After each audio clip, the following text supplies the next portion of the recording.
La réussite du constructeur automobile est indissociable de la famille Quandt.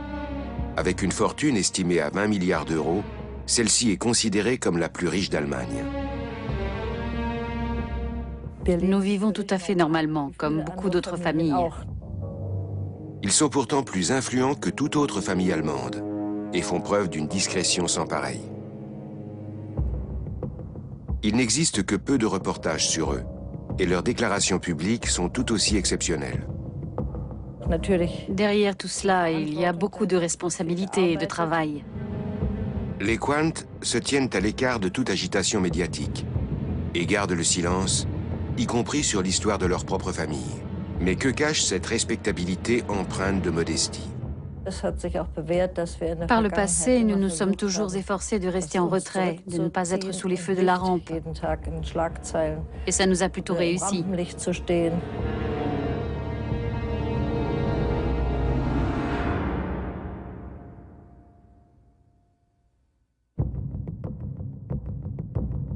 Peu de multinationales affichent une croissance aussi florissante que BMW.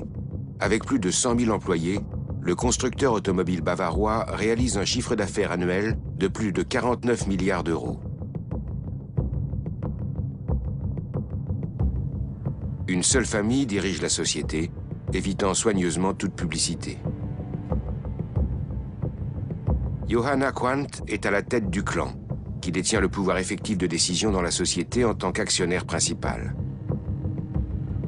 Son fils Stefan est propriétaire du conglomérat Delton et membre du conseil de surveillance de BMW, tout comme sa sœur Susanne Klatten. Première fortune féminine d'Allemagne, celle-ci est depuis longtemps l'actionnaire majoritaire du groupe pharmaceutique Altana. Mais c'est le défunt mari de Johanna Quandt, Herbert Quandt, qui a fait de BMW la société qu'elle est aujourd'hui. Dans les années 50, Herbert Quandt est déjà à la tête de l'un des premiers patrimoines d'Allemagne, ce qui lui permet de sauver BMW de la faillite en 1960. La marque devient une multinationale, l'incarnation de la richesse de la famille Quandt. Lorsqu'il meurt en 1982, Herbert Quandt laisse à sa troisième épouse Johanna bien plus que des milliards. Elle hérite également de la légende BMW, l'histoire officielle censée expliquer l'origine de sa fortune, et l'on est prié de ne pas poser de questions. Cette discrétion est liée au passé de la famille. Les Quandt ne se sont jamais exprimés à ce sujet. Ils n'ont rien fait, rien reconnu. Au contraire, ils sont plutôt agacés lorsqu'on évoque leur histoire.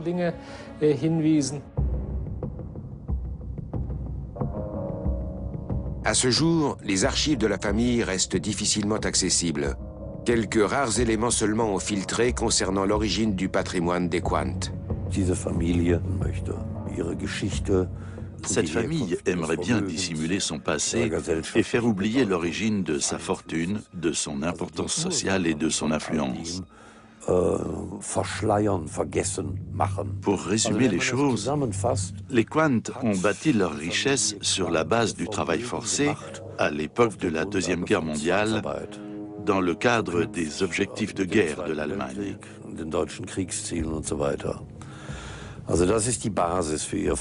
Voilà la base de leur patrimoine. Et c'est là-dessus que se sont construites l'importance économique actuelle et l'influence que possèdent les Quandt et le groupe BMW.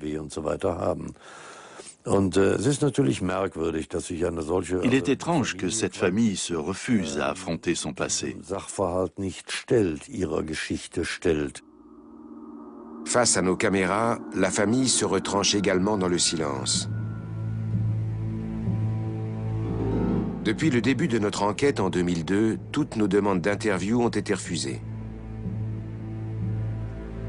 On nous répond par écrit qu'il n'est pas question de se retrouver dans une situation gênante où il faudrait se justifier, voire s'excuser d'appartenir à cette famille.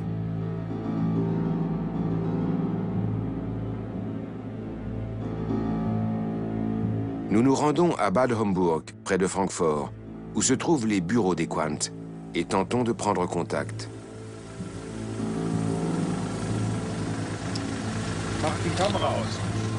Mais on nous empêche de filmer, même à l'extérieur.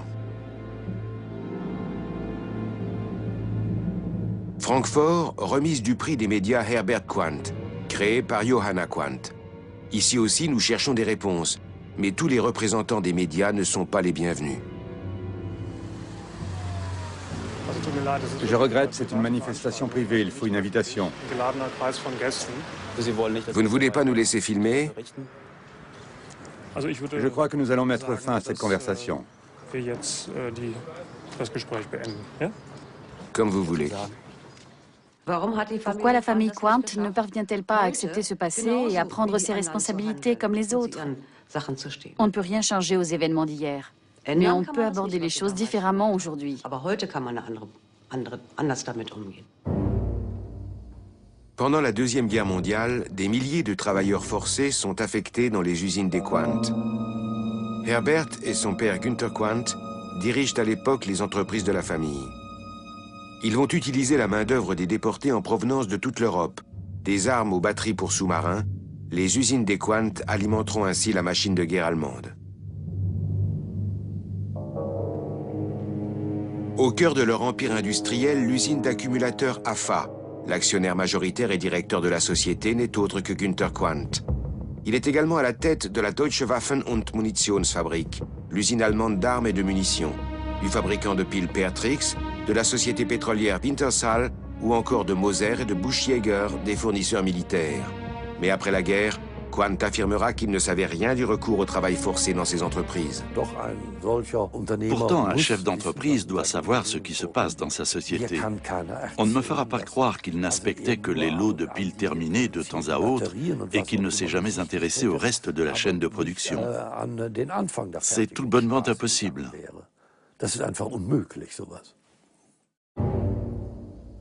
Et la filière du travail forcé n'est pas la seule à être exploitée. Nous sommes à Stöcken, près de Hanovre. Aujourd'hui, il ne reste ici qu'une friche industrielle polluée où une pancarte annonce « Entrée interdite, danger de mort ». Plus rien ne rappelle le camp de concentration édifié à cet endroit en 1943. Il fait partie de l'usine de piles AFA, qui porte aujourd'hui le nom de Varta. Les prisonniers du camp fabriquent des batteries destinées à des sous-marins. L'usine et le camp de concentration constituent une unité de production efficace à moindre coût, exploitée en coopération avec les SS.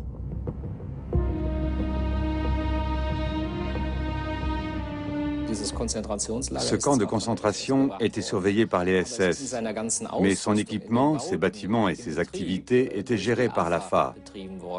Il s'agissait donc d'un camp de concentration propre à la société, sous surveillance SS. Sans tenue de protection, les prisonniers sont exposés aux substances hautement toxiques utilisées pour la fabrication de batteries. Les victimes du saturnisme sont nombreuses. Quant aux survivants, ils garderont des séquelles toute leur vie. L'un d'eux est Karl Adolf Sørensen, un résistant danois déporté ici. À 82 ans, c'est la première fois qu'il revient sur le site du camp.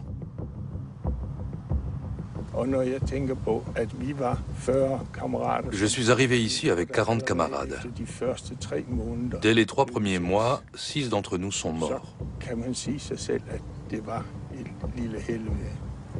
Cet endroit, c'était l'enfer. Beaucoup sont morts intoxiqués au plomb. Ça nous a tous complètement démolis. À Stöcken, on meurt en 6 mois au plus. Voilà ce que déclarent les SS aux nouveaux arrivants. Karl Adolf Sørensen, lui, survit au travail forcé dans l'usine des Quandt et au mauvais traitement des SS. Mais à ce jour, les épreuves qu'il a endurées ici continuent de le hanter.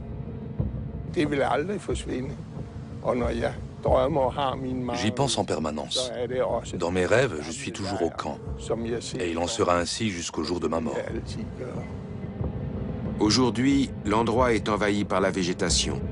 Mais le vieil homme est bouleversé face aux quelques traces du passé qui subsistent. Je ne comprends pas.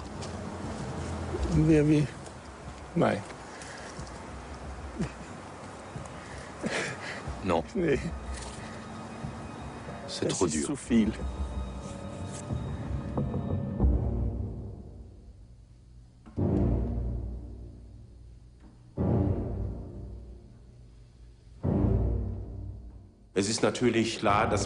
Il est clair qu'après la guerre, on n'a pas voulu s'attarder sur ces événements très embarrassants pour les Quandt. Mais je suis très étonné de constater qu'aussi bien l'entreprise que la famille, dans leurs documents officiels et leurs déclarations, se sont comportés comme s'ils n'avaient rien à voir avec toute cette histoire.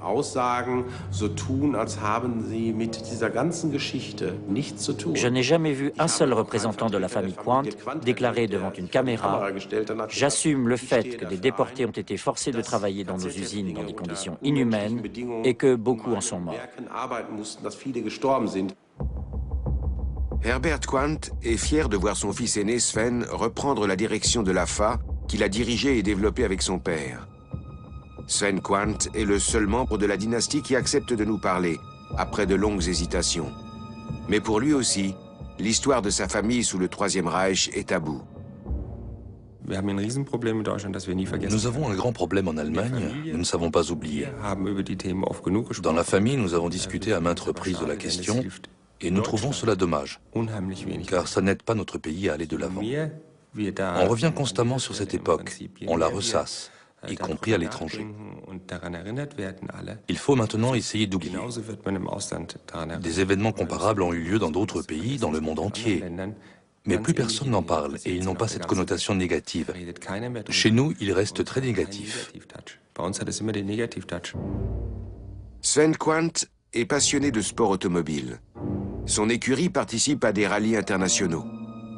Le fait que son père et que son grand-père n'aient pas été poursuivis par les Alliés après la guerre est, selon lui, la preuve de leur innocence.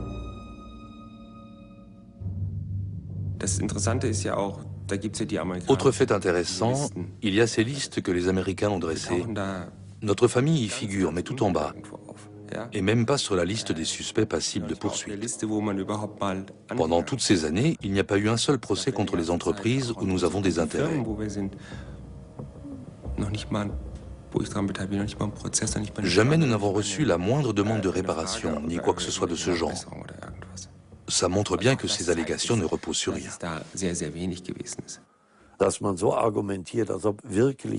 Une bien étrange argumentation, comme si vraiment il ne s'était rien passé, alors que l'origine du patrimoine de la famille Quandt peut être prouvée sans l'ombre d'un doute.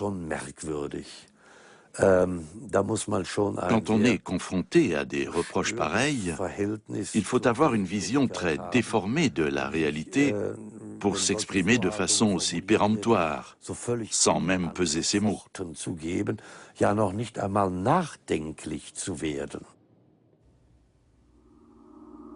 Les faits, les voici. Günther Quandt, l'un des premiers fabricants d'armement de la période nazie, n'a jamais eu de compte à rendre pour avoir exploité les travailleurs forcés et des déportés. Pas même lors des procès de Nuremberg. À partir de 1947, dans cette aile de la prison de Nuremberg, de grands industriels allemands poursuivis pour pillage économique et asservissement sont en attente de jugement.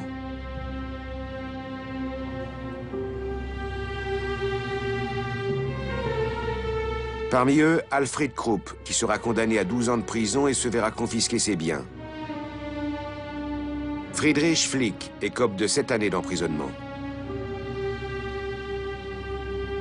Günther Quandt figure lui aussi sur la liste de la commission d'enquête sur les crimes de guerre, mais il ne sera jamais au banc des accusés. Ce que déplore encore aujourd'hui Benjamin Ferencz, l'un des procureurs généraux américains en charge du procès. Il ne fait aucun doute que Quandt a joué un rôle important. Il a eu de la chance, peut-être parce qu'il était discret, et il a réussi à passer à travers les mailles du filet. Résultat, il n'a pas été inculpé. Mais ça ne veut pas dire qu'il aurait été acquitté ou qu'il était innocent. Il était aussi coupable que les autres. Quandt aurait dû être inculpé pour crime contre l'humanité et pour complicité de mauvais traitements, puisqu'il savait que ces personnes travaillaient dans des conditions mettant leur vie en danger. Il aurait également dû être poursuivi pour s'être approprié les biens d'autrui et avoir profité de leur confiscation illégale. Juridiquement, on appelle ça du vol.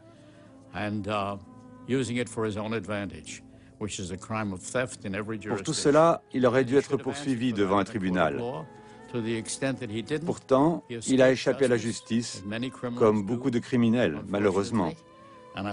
J'espère que ses héritiers en prendront conscience, exprimeront des regrets et feront tout ce qui est en leur pouvoir pour aider les rares survivants.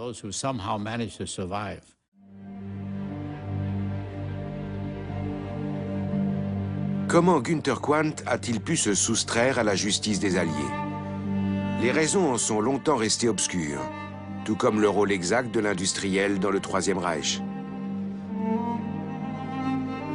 C'est dans cette villa de Berlin-Babelsberg qu'il s'installe dans les années 1920. Ce fils d'un fabricant de textiles s'était enrichi pendant la Première Guerre mondiale grâce à la fabrication d'uniformes.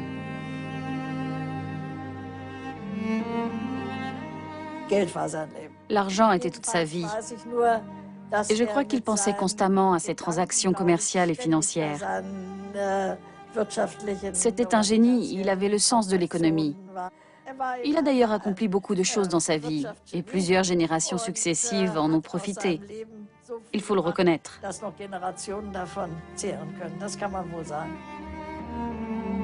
Günther Quandt tire parti de la situation économique désastreuse causée par l'inflation et rachète entreprise sur entreprise.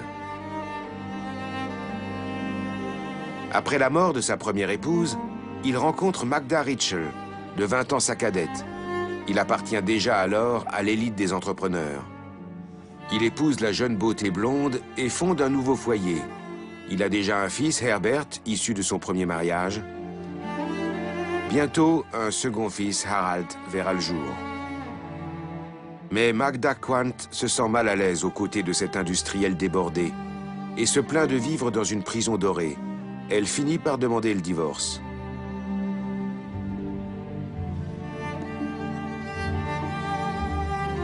La sœur de Magda, Ariane Shepard, vit aujourd'hui dans une maison de retraite bien loin du faste de sa vie mondaine dans l'entourage des Quandt.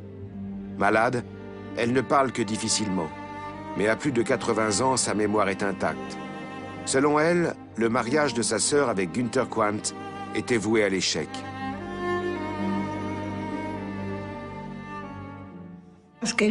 L'argent comptait énormément pour lui. Je crois que c'était même plus important que l'amour. Il était trop vieux pour elle. Elle disait qu'elle l'aimait comme un oncle cher, sans plus. De plus, il était avare, ce qui ne lui plaisait pas non plus. Elle se plaignait. « Tu ne me donnes jamais rien. » Berlin dans les années 30. Une nouvelle ère s'annonce. L'agitateur Joseph Goebbels fascine les masses. Mais aussi l'ex-épouse du millionnaire Magda Quandt. Elle tombe amoureuse de l'homme qui deviendra l'influent ministre de la propagande du Troisième Reich.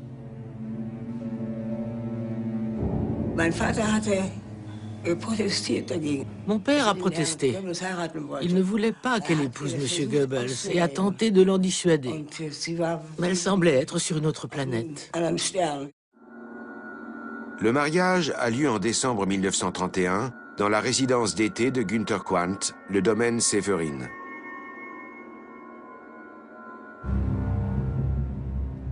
C'est là que le couple Goebbels se jure mutuellement fidélité, ainsi qu'au mouvement national-socialiste.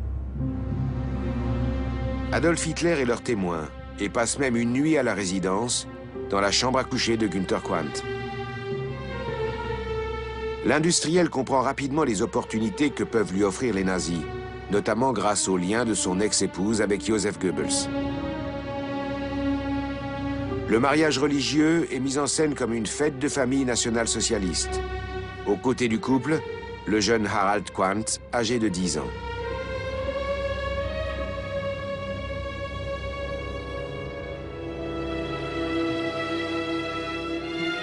Goebbels adopte le petit garçon.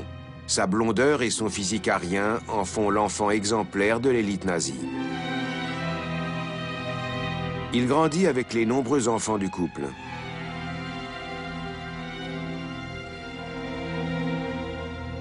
Ses liens avec son père biologique se relâchent peu à peu. Désormais, Günther Quandt considère son fils aîné Herbert comme son successeur.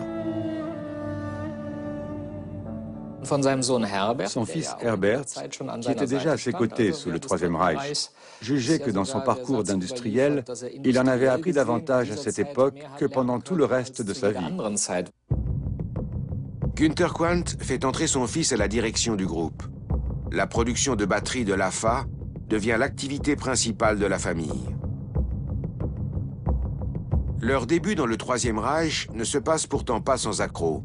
Günther Quandt est incarcéré pour une dette fiscale, mais il trouve en Goebbels un intercesseur de poids. Le ministre de la Propagande intervient en sa faveur auprès d'Hermann Göring. Quelques semaines plus tard, Günther Quandt est libre. Et il aura rapidement l'occasion de présenter lui-même les batteries qu'il produit à Hitler. Günther Quandt a utilisé les SS et l'organisation de la NSDAP, le parti nazi. Il a exploité tous les ressorts possibles pour prendre part à ce nouvel ordre européen que les nazis voulaient mettre en place et pour s'y assurer une place de choix. Günther Quandt ne voit que rarement son fils cadet. Harald Quandt est devenu parachutiste militaire, et c'est lors d'une de ses permissions qu'est tourné ce document. Hallo!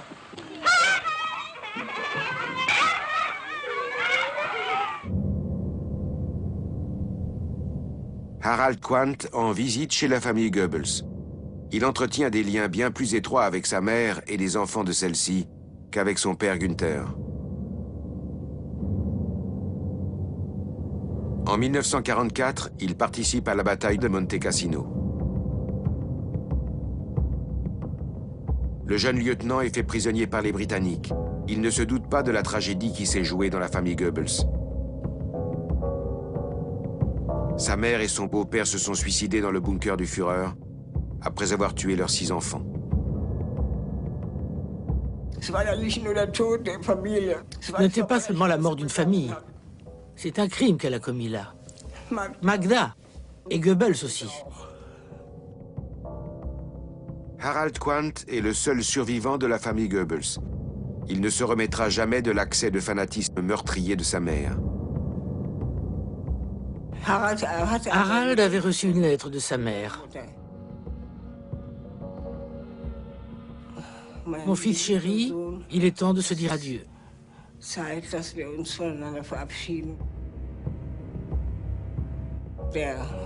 Le Führer m'a décoré de l'insigne doré du parti. Maintenant, je suis heureuse et je peux mourir en paix. Après la fin de la guerre, Harald renoue avec son père biologique. Les Alliés, eux, cherchent des coupables et veulent dénazifier le pays. Harald ne sait que peu de choses sur les agissements de son frère et de son père pendant le conflit. Les enquêteurs s'intéressent à Herbert et surtout à Günther Quandt. Mais ce dernier, qui a pourtant profité du régime nazi, prétend être innocent. Dans une lettre adressée aux autorités, il va même jusqu'à se présenter comme une victime, ce qui est bien sûr un mensonge.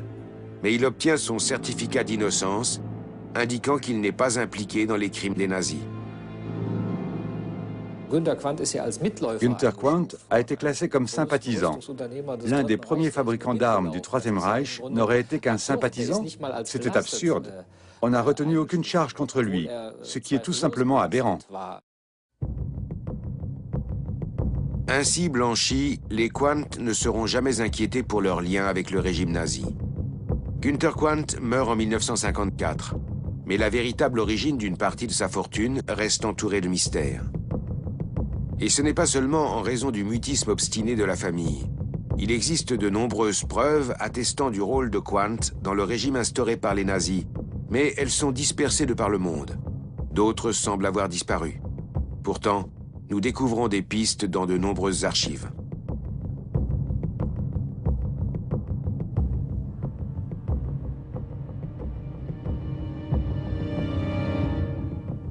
Ces dossiers révèlent l'étroite collaboration entre la famille Quandt et l'État national-socialiste. Ils montrent que la société a occupé une position clé dans l'industrie allemande de l'armement. Günther et Herbert Quandt ont été les entrepreneurs les plus influents du système économique nazi.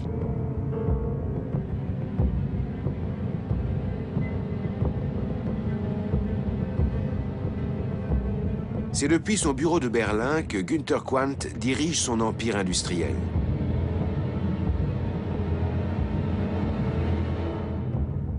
Dès 1933, l'entrepreneur recherche la proximité du nouveau pouvoir en place.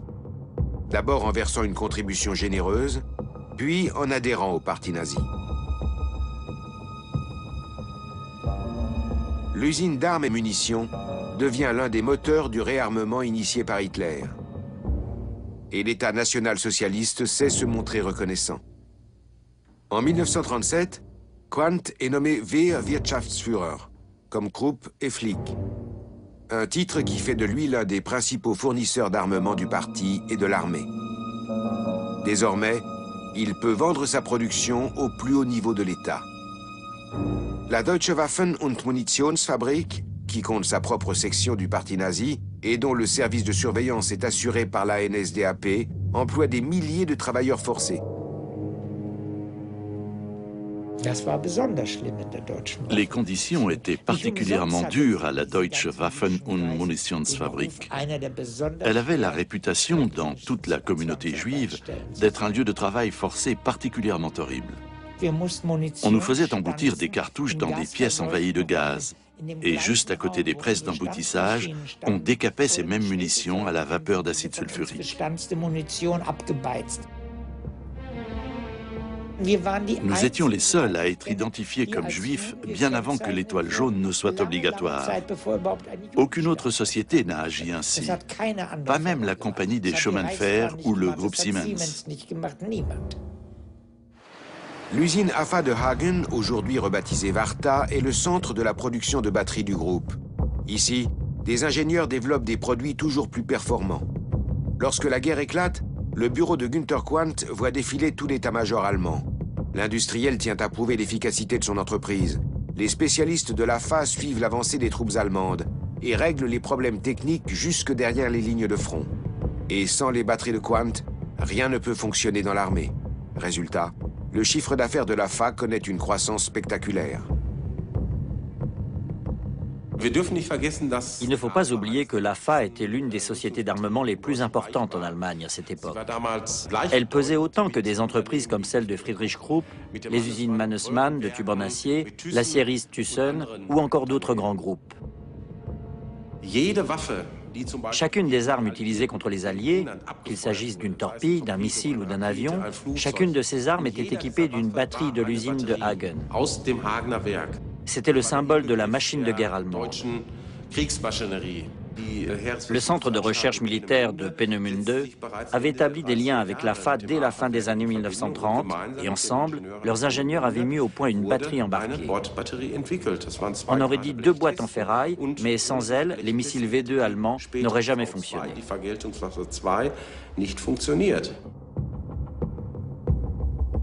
Une Porsche en guise de décoration chez Sven Quandt, où a lieu ce soir un dîner entre coureurs automobiles. Le millionnaire estime que chacun a le droit de dépenser son argent comme il l'entend. Certains aiment se prélasser sur une plage, lui, il préfère le rallye automobile. Sven Quandt apprécie la liberté que lui assure son héritage. Il estime que cet argent a été gagné de façon respectable et réfute obstinément la thèse selon laquelle il s'agirait de bénéfices réalisés sous la dictature nazie. Quand on étudie les choses de près et qu'on regarde ce qui s'est réellement passé à cette époque, on voit bien que ces affirmations reposent sur très peu d'éléments. Comment pourrais-je en être responsable? Je n'étais pas né.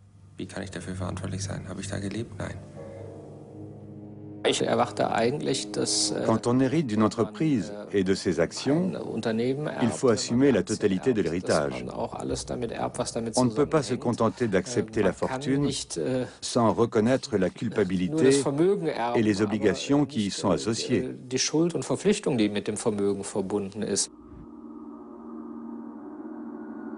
Aux archives centrales d'État de Munich se trouvent des documents attestant des pratiques commerciales dénuées de scrupules de Günther Quandt. Son objectif, faire de l'AFA le premier producteur de batteries en Europe. Selon un document interne à l'entreprise, la suppression de tout élément juif dans l'industrie et le commerce doit lui garantir l'hégémonie.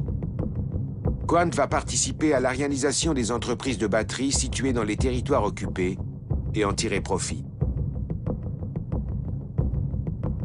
Mais il s'en prend également à ses concurrents non juifs, comme l'atteste en 1949 cette déclaration sous serment de Fritz Hartmann, ancien chef de la Gestapo de Luxembourg.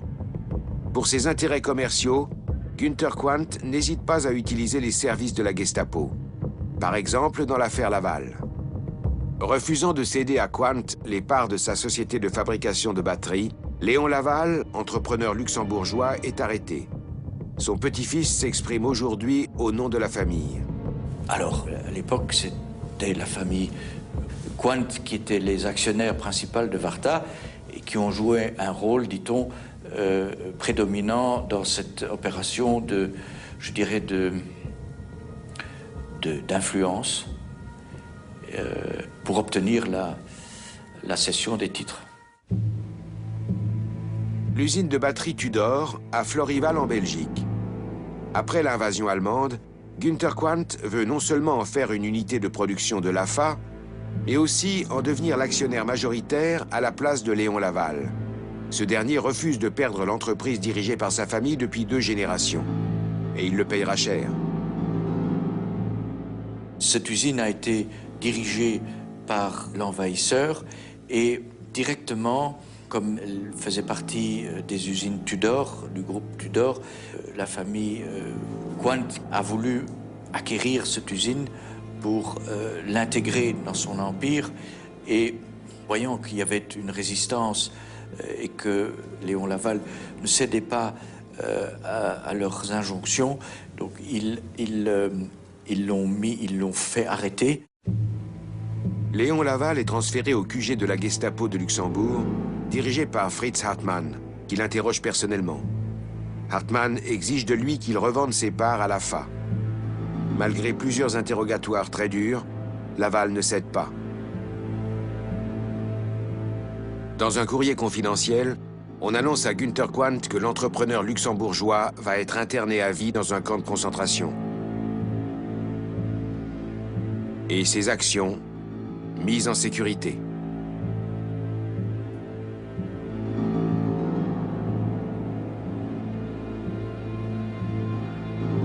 Günther Quandt fait alors valoir ses exigences sur ses parts. L'AFA exploite sans vergogne la situation et négocie avec Léon Laval alors qu'il est prisonnier et doit être déporté. Son usine est déjà entre les mains de Quandt et elle réalise des bénéfices pour l'AFA. Le luxembourgeois refuse toujours. Par miracle, il survivra à la détention. Il est clair que ce sont des choses inacceptables qui se sont passées et que cette tentative ou cette pression est tout à fait inacceptable. Bon, inqualifiable, c'est évident. Les archives centrales d'État de Hanovre. On trouve ici des documents concernant le fils de Günther Quandt, Herbert, qui est également son bras droit. En 1940, il adhère lui aussi à la NSDAP. Herbert Quandt fait partie de la direction de l'AFA et partage d'autres fonctions avec son père. Celui-ci lui a confié la responsabilité du personnel. Herbert Quandt était le principal responsable dans ce domaine. La demande de travailleurs forcés destinée aux entreprises du groupe est donc passée par son bureau.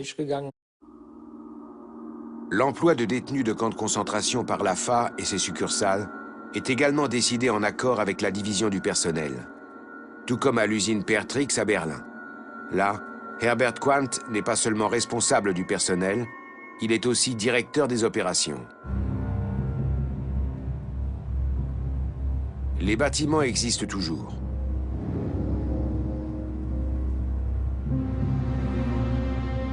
Ici aussi, des déportés ont travaillé pour produire des batteries.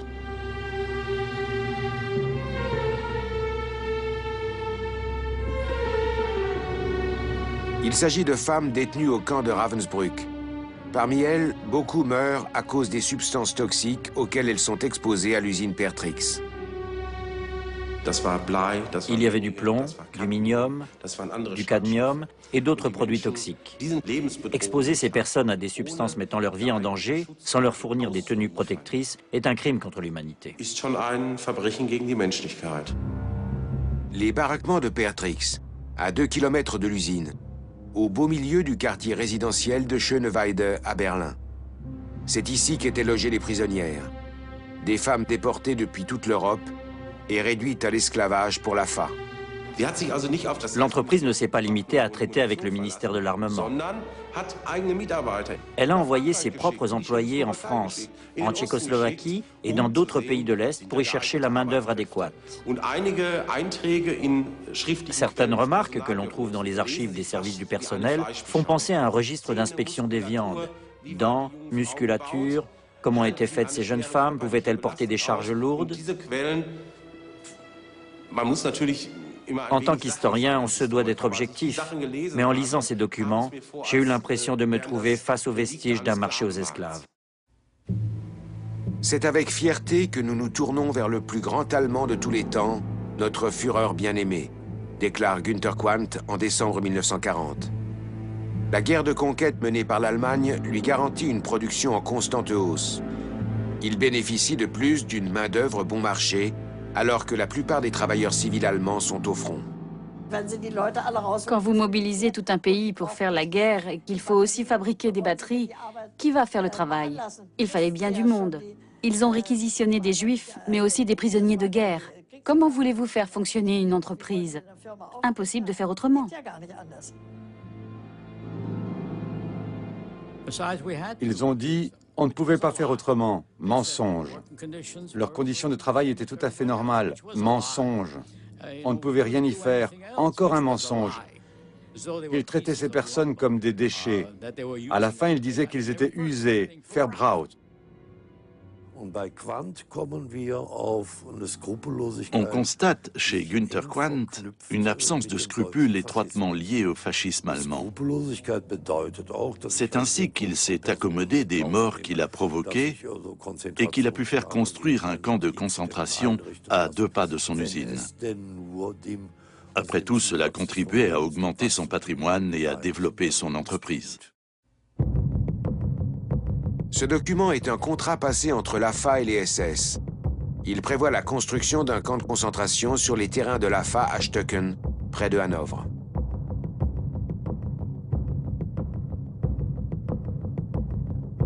En mars 1943, l'AFA conclut avec le département économique et administratif de la SS un contrat prévoyant l'affectation de plus de 1500 déportés des camps de concentration à la production de batteries. Les prisonniers sont transférés à l'usine de l'AFA depuis le camp de concentration de Neuengamme, près de Hambourg. L'entreprise table sur une fluctuation mensuelle de 80 personnes. Autrement dit, les conditions de travail entraînent la mort d'environ 80 prisonniers par mois. Ils sont alors remplacés par d'autres déportés de Neuengamme en état de travailler.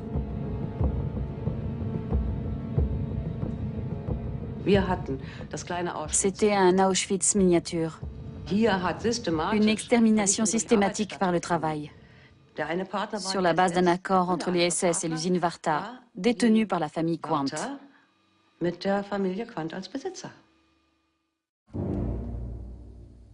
Le site du camp aujourd'hui. À l'arrière-plan, l'usine Warta qui s'appelait alors encore AFA. Elle demeurera la propriété de la famille Quandt jusqu'en 2000, pour être ensuite vendue à une société américaine. Ce même site dans les années 40. Les baraquements, les clôtures électriques et l'organisation du ravitaillement ont été construites par l'AFA. Le tout est surveillé par les SS. Les conditions de vie et de travail inhumaines, auxquelles s'ajoutent les mauvais traitements des SS, feront d'innombrables victimes. Un prisonnier français dessine les silhouettes misérables et affamées de ses compagnons d'infortune. Parmi eux, un prisonnier grec que nous avons pu retrouver grâce à ce portrait. Takis Milopoulos a survécu et est rentré dans sa ville d'origine de Thessalonique.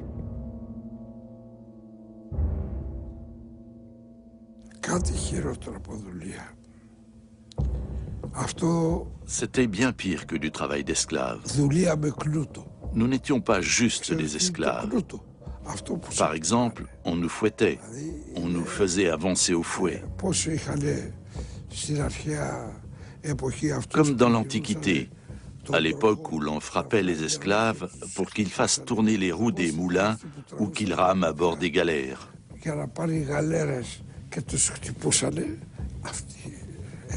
Voilà comment on nous traitait.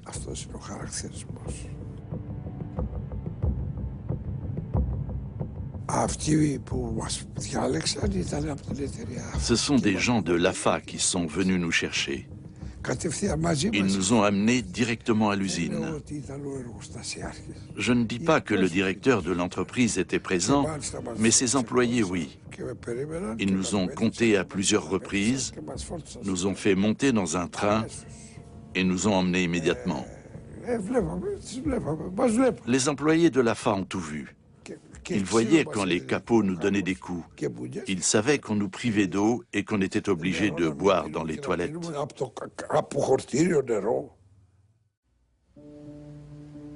Nous retrouvons à New York Benjamin Ferencz, ancien procureur général lors des procès de Nuremberg, afin de lui présenter les documents que nous avons rassemblés sur les Quandt. Des documents auxquels la commission d'enquête sur les criminels de guerre n'a jamais eu accès. Après les avoir étudiés attentivement, il nous livre son verdict. En tant qu'ancien procureur à Nuremberg, j'ai bien connu les procès qui ont eu lieu contre les industriels allemands. Il est évident pour moi que si nous avions pu produire en justice ces preuves désormais disponibles, notamment grâce à vos recherches, Günther Quandt aurait été mis en accusation, tout comme Flick, Krupp et certains dirigeants d'IG Farben. Les charges auraient peut-être été plus graves encore, car les dirigeants d'IG Farben n'étaient pas propriétaires de l'entreprise. En tout cas, les crimes qu'il a commis étaient de même ampleur que ceux d'autres accusés, dont certains ont été condamnés. «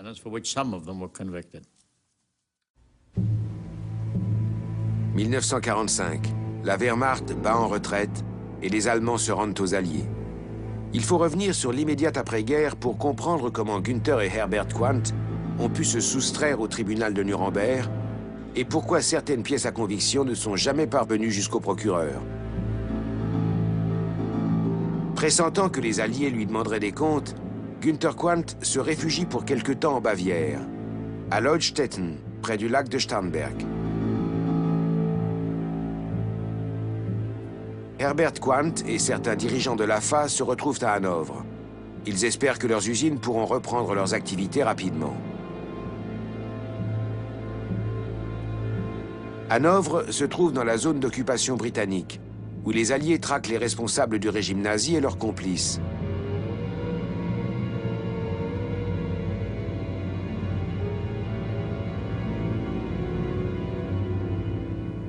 Ils découvrent des documents concernant l'AFA et le camp de concentration de Stöcken. Herbert Quandt, ancien directeur et chef du personnel de l'AFA, fait partie des suspects. Les Britanniques mettent son téléphone sur écoute et l'entendent notamment faire pression sur un employé afin qu'il déclare sous serment que son patron n'est pas un nazi. Herbert Quandt est immédiatement classé dans la catégorie des personnalités susceptibles d'être inculpées. Dans le même temps, les Alliés découvrent des documents qui attestent des liens de son père Günther Quandt avec les nazis. L'industriel est toujours caché à Starnberg, en zone américaine. Quandt s'en est sorti sans être inquiété. J'étais furieux. Il a eu de la chance. Il s'est trouvé au bon endroit, au bon moment, et a échappé à la justice. Pendant plus d'un an, Günther Quandt réussit à se faire oublier. En 1946, les Américains l'arrêtent enfin. Il est incarcéré au camp de prisonniers de Moosburg. Pour les enquêteurs, il est un inculpé potentiel pour le tribunal de Nuremberg. Mais alors que s'ouvrent les procès contre Flick, Krupp et les dirigeants d'IG Farben, la plupart des pièces à conviction impliquant Günther Quandt n'ont pas été remises à la justice.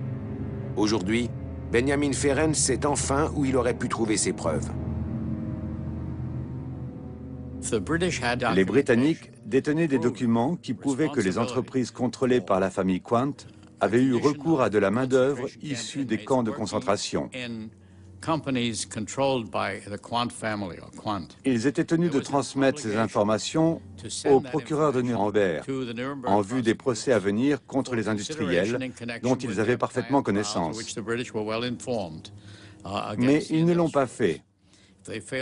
Résultat, M. Quandt n'a jamais été traduit en justice. C'est aux archives économiques de Westphalie, à Dortmund, que nous découvrons un premier indice expliquant pourquoi ces documents n'ont pas été remis au procureur de Nuremberg.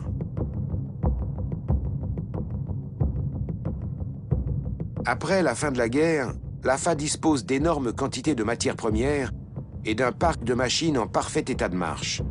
Cet inventaire montre que les unités de production de Hagen et de Hanovre ont été développées et modernisées pendant la guerre. Quandt a pu conserver son patrimoine, qui s'était considérablement accru pendant la guerre, sans être importuné. Et avec les profits qu'il avait réalisés, il a bénéficié d'un avantage considérable pour prendre un nouveau départ. Les troupes britanniques inspectent les usines de batterie de l'AFA en présence d'Herbert Quandt. Malgré les bombardements, elles sont en état de fonctionnement.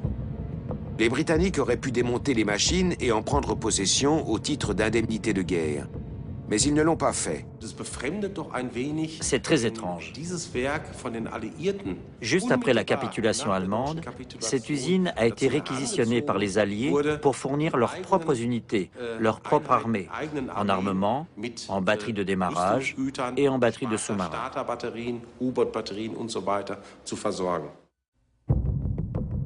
Dès le 22 mai 1945, les Britanniques autorisent l'usine à reprendre sa production, comme en témoigne l'un des ingénieurs en chef de l'AFA dans son livret de travail, en évoquant sa collaboration avec l'occupant.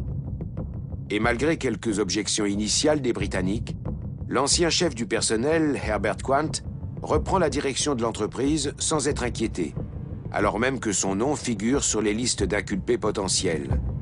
Les compromissions de son père sont également oubliées.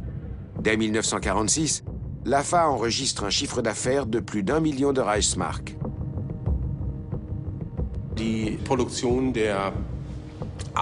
La production de l'AFA était importante pour les Alliés. C'est sans doute pour cela qu'on a traité l'entreprise avec des gants et que les poursuites pénales ont été mises en veilleuse.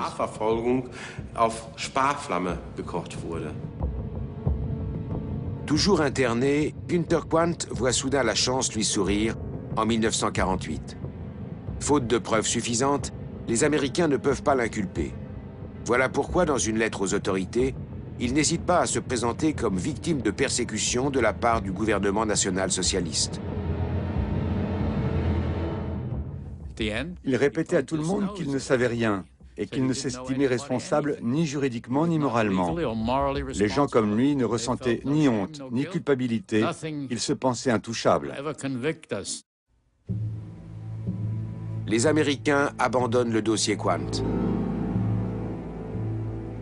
Dans le cadre du processus de dénazification, Günther Quandt doit tout de même rendre des comptes sur ses fonctions entre 1933 et 1945, comme tous les Allemands. Son dossier est repris par une chambre de dénazification bavaroise. Il est soumis à Julius Herf, procureur du ministère bavarois des Affaires spéciales. Celui-ci est scandalisé d'apprendre que les Alliés n'ont pas inculpé Günther Quandt. Mais il ne réussit pas non plus à obtenir les documents à charge que détiennent les Britanniques. Pour finir, seul l'entrepreneur luxembourgeois Léon Laval témoigne à la demande de Herf et se retrouve face à Günther Quandt au prétoire. Malgré ses déclarations et les documents présentés qui confirment les liens de Quandt avec la Gestapo, Julius Herf ne parvient pas à le faire condamner. À ce stade, le supplice enduré par les victimes de l'occupation allemande, comme Laval, n'avait plus la moindre importance. Pour les membres de la Chambre de dénazification, les intérêts économiques passaient avant tout. Ils estimaient qu'on ne pouvait pas se passer de quelqu'un comme Quandt. Le procureur Herf ne renonce pas et fait appel devant 3 juridictions successives. Mais comme le montre cette lettre, ses chances sont minces. Son supérieur, le secrétaire d'État bavarois Camille de Saxe, rencontre les avocats de Quandt et appuie leur demande. Ils vont jusqu'à affirmer que leur client a perdu tout son patrimoine, alors même que les usines de Günther Quandt affichent à nouveau des résultats en hausse.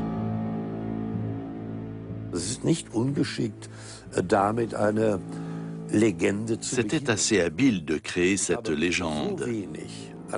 Le régime fasciste et la guerre ne m'ont presque rien rapporté, je ne suis même pas encore à flot financièrement et je n'ai pas de quoi assumer les coûts d'un avocat et de la procédure de dénazification. C'était une idée de génie. Un mensonge habile, comme le montre une conversation entre Günther Quandt et sa belle-sœur Ariane Shepard juste après la fin de la guerre.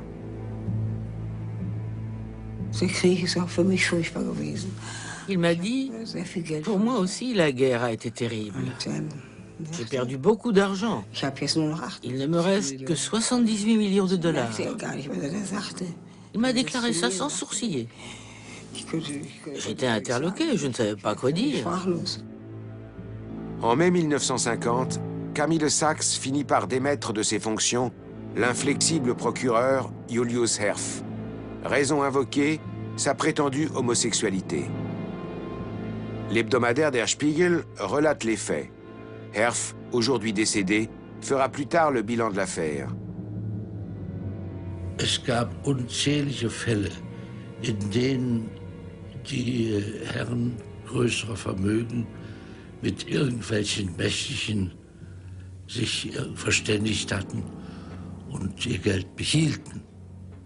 Ganz abgesehen davon, dass die Alliierten ihre schützenden Hände über so und so viele ganz große Halunken gehalten haben, denen wir nichts tun durften. Die unglaublichsten Leute sind als Minderbelastete oder als Mitläufer durchgegangen und ich bin überzeugt, wenn Herr Hitler noch gelebt hätte, wäre er auch Mitläufer geworden.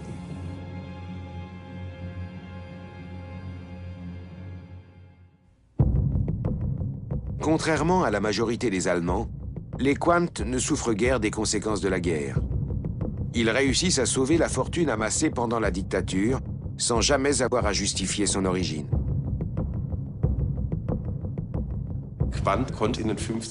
Dans les années 50, Quandt peut dire « J'ai suivi la procédure de dénazification. J'étais interné à tort. Comme j'étais innocent, j'ai été libéré, réhabilité et rien n'est arrivé. Je n'ai jamais été nazi. » Voilà d'excellentes conditions pour prendre un nouveau départ dans le contexte du miracle économique allemand.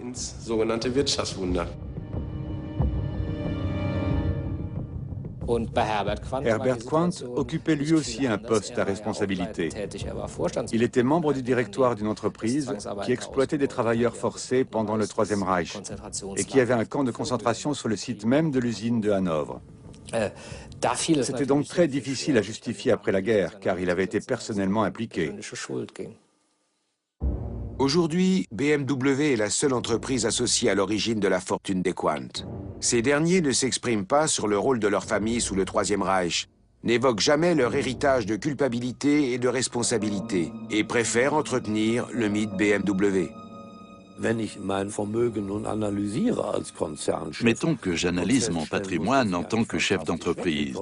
Si je constate que je m'en tire extraordinairement bien, et que ma situation est bien meilleure qu'en 1935, je n'ai bien sûr aucune envie de mettre cela sur le compte du travail forcé, ni sur le compte des rapports de l'entreprise avec le régime fasciste et l'effort de guerre. Il est extrêmement déplaisant de penser que c'est là le fondement de mes biens, de ma richesse et de mon influence. Il ne me reste donc plus qu'une solution, inventer un mythe.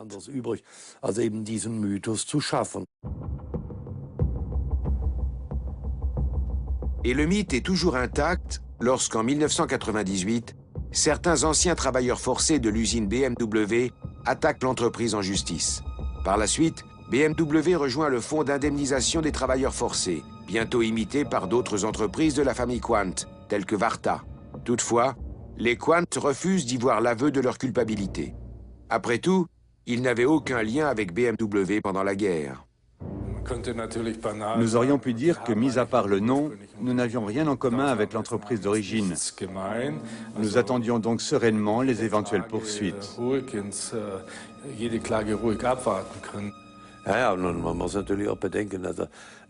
Mais il n'en reste pas moins que leur patrimoine leur a permis en 1948 d'acquérir BMW et d'en faire la société qu'elle est devenue.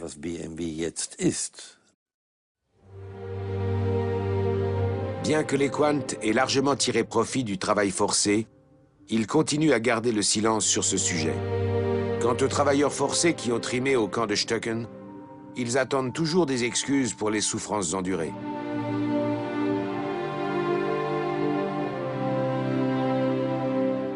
Tout comme Karl Adolf Sørensen, incarcéré à 17 ans, la plupart des survivants souffrent encore aujourd'hui de séquelles physiques et psychologiques.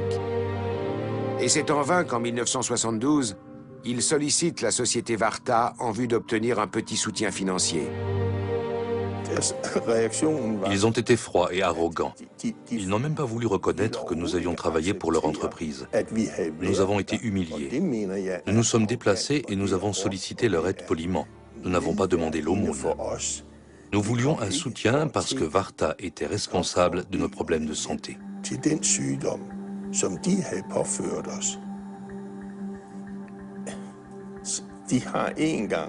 Ils ont fait de moi un esclave. Puis ils m'ont rabaissé. Je ne retournerai jamais là-bas pour taper à leur porte. Ils ne m'humilieront pas une fois de plus. J'ai ma fierté, je ne les laisserai pas me détruire à nouveau.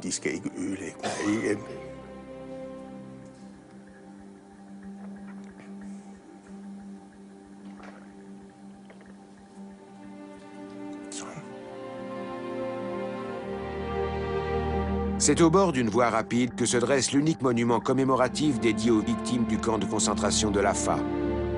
À l'origine, il devait être construit sur l'ancien site du camp, un terrain inoccupé appartenant à Varta, mais la famille Quandt, à l'époque actionnaire principal de la société, a refusé.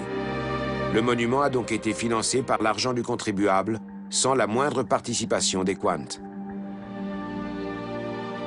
On ne peut pas faire aussi peu de cas de l'histoire. On ne peut pas traiter ainsi la mémoire et la vie des gens. Il faut tenir compte du point de vue des autres.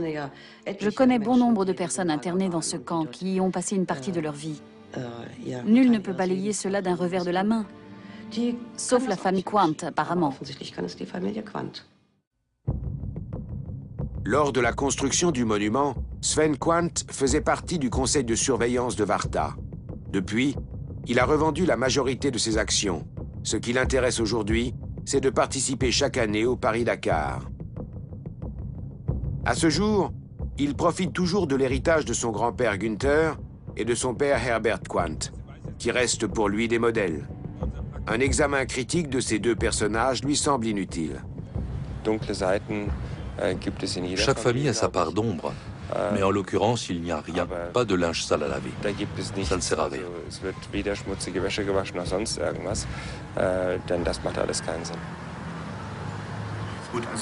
Vous ne vous sentez donc nullement responsable, de quelque manière que ce soit. Vous n'avez aucun lien avec tout cela. Non. Vraiment. Je voudrais savoir. Non. C'est...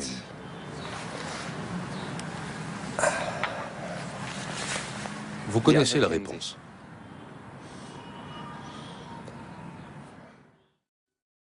La réponse, le silence. Et elle vaut pour toute la famille. Peut-être par peur de voir son image ternie ou d'être assailli de demandes de réparation.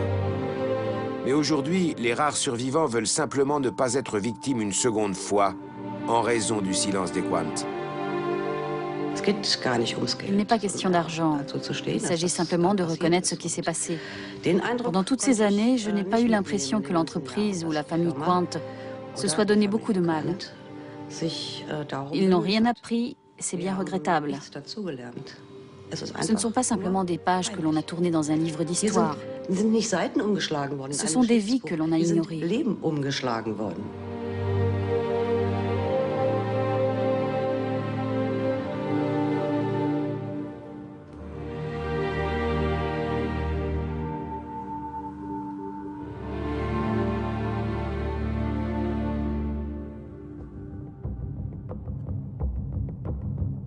Restez avec nous, voulez-vous? Dans un instant, 10 minutes de géopolitique consacrée à la cartographie